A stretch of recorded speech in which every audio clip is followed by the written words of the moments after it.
పడినాయమ్మా? పడిందండి. మా ఇద్దరు పిల్లలకి ఒక్కొక్కరికి 13,000 చొప్పున 26,000 పడింది. ఇద్దరు పిల్లలకి మాకు చాలా హ్యాపీగా ఉందండి. అసలు మేము ఎక్స్పెక్ట్ చేయలేదు. మేము 11వ తారీఖున వెళ్ళాము తంబు వేయడానికి. 13వ తారీఖున మా అకౌంట్ లో పడిందండి ఇద్దరికి. అయితే చాలా హ్యాపీగా ఉంది.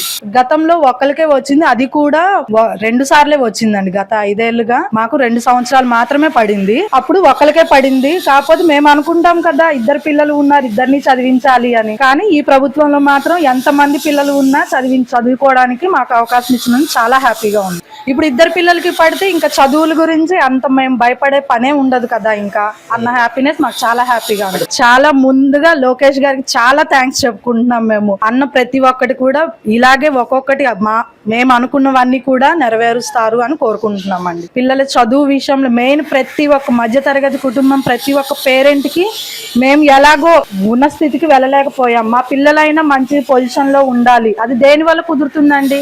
ఓన్లీ స్టడీస్ వల్లే కుదురుతుంది. ఎడ్యుకేషనే మెయిన్ ఇంపార్టెంట్ కాబట్టి ఆ ఎడ్యుకేషన్ కి మాకు కావాల్సిన అవకాశాన్ని ఈ ప్రభుత్వం మాకు అందించినందుకు చాలా కృతజ్ఞత తెలియజేసుకుంటున్నాం మేము.